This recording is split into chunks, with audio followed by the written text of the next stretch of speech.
Hello brothers. साल 1984 3 अप्रैल को Russia की स्पेस मिशन के थ्रू राकेश शर्मा स्पेस में जाने वाले पहले भारतीय बन जाते हैं। The year was 1984. It was a freezing evening in Soviet Kazakhstan.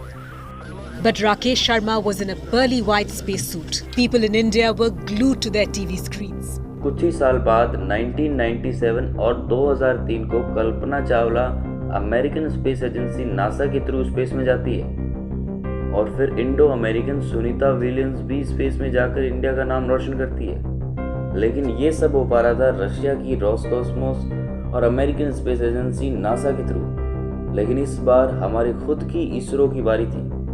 अब हम मानव सहित गगनयान लेकर के चलेंगे।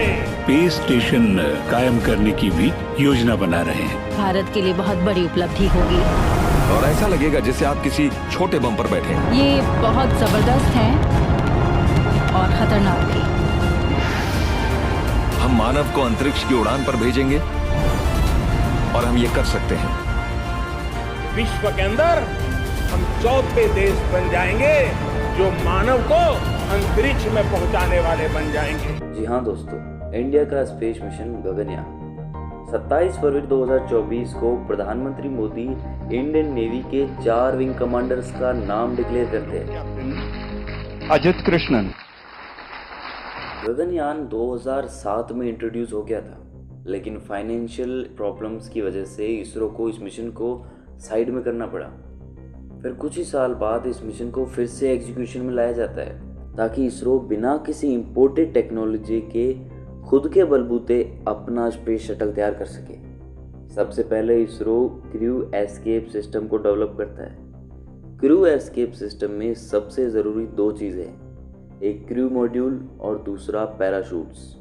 जैसे ही मॉड्यूल सिस्टम तैयार हुआ तभी से इसरो का पहला काम मिशन के बीच आने वाली दुर्घटना के लिए क्रू मॉड्यूल्स की फुल प्रूफ टेस्टिंग करना, जिसमें टोटल 5 स्टेजेस में से टेस्टिंग की जाती है। सबसे ज़रूरी फर्स्ट टास्क में अगर लॉन्च के वक्त ही रॉकेट ब्लास्ट हो जाए, आग लग जाए, एस्ट्रोनॉट्स कैसे बच सके। इसके लिए 2017 में अपने सभी टेक्निकल कैपेबिलिटीज़ को इम्प्रूव करके 5 जुलाई 2018 को इसरो ने गगनयान का first stage pad abort test किया।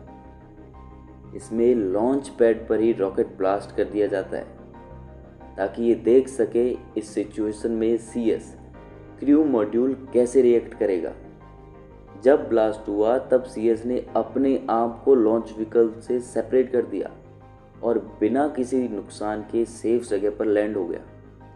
इसलिए ये फर्स्ट स्टेज इसरो का सक्सेसफुल हो चुका था। अब बारी थी सेकंड स्टेज को चेक करना। सबसे ज़रूरी था जिसमें CS पे लगे पैराशूट्स कितना वज़न सहन कर सकते हैं। इन पैराशूट्स की सेफ्टी टेस्ट करने के लिए सेकंड स्टेज में इसरो ने सही में पूरे CS को 8 आईफिल टावर्स की हाइट से क्रू मॉड्यूल को नीचे गिरा दिया। 18 नवंबर 2022 इसरो ने CS की दूसरी टेस्ट प्लान की, जो यही IMAT टेस्ट था, यानी integrated main parachute air drop test. Indian air force के IC-76 एयरक्राफ्ट की मदद से 2.5 किलोमीटर की हाइट से नीचे गिरा दिया। उसके नीचे गिरते ही ऑटोमेटिकली ऊपर लगे पैराशूट्स रिलीज हुए और क्रू मॉड्यूल धीरे धीरे बिना किसी डैमेज के ज़मीन पर लैंड कर देता है। इन दोनों टेस्ट में इसरो ने मिशन में इमरजेंसी एस्केप सिस्टम और पैराशूट्स की कैपेबिलिटी सक्सेसफुली जांच कर ली थी। अब बारी थी इन दोनों कंडीशंस को एक साथ टेस्ट करना ताकि क्रू की सेफ्टी में गलती की कोई गुंजाइश ना बचे।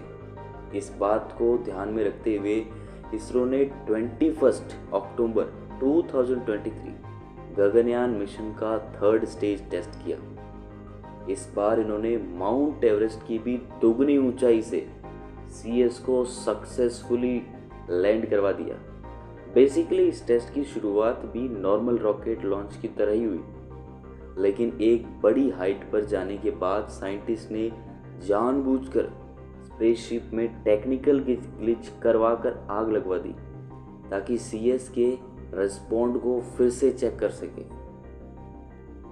इसरो ने इसमें HEM हाई एनर्जी मोटर्स को लगाया था, जिसमें सेपरेशन के बाद ये HEM इग्नाइट हुए और सीएस को 16 से 17 किलोमीटर की हाइट पर पहुंचाकर उसे वहां से लैंड के लिए अलाइन किया।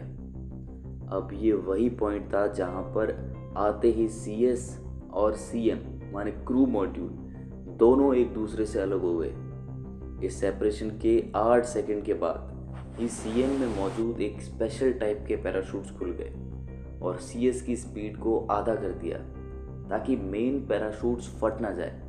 फिर आधी स्पीड पर CS से मेन पैराशूट भी ओपन हो जाते, जो CS को धीरे धीरे लॉन्च साइट के लिए 10 किलोमीटर दूर बे ऑफ बंगाल में लैंड करवा देते हैं, जहां पर इंडियन नेवी ने उन्हें शिप्स के जरिए रिट्रीव कर दिया। इन तीनों स्टेजेस की सक्सेसफुली टेस्टिंग से इसरो का गगनयान 50% सक्सेसफुल हो चुका था।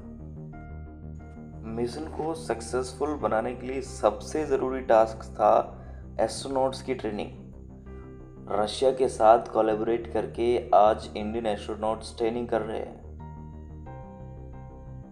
Recommended 4 test pilots from the Indian Air Force for the Gaganyaan crew training program. The selected crew members were trained at the Gagarin Cosmonaut Training Center, Russia, for a period of about 13 months. This training covered various aspects of a space mission, such as parabolic flights, survival training in off-nominal snow, desert, and water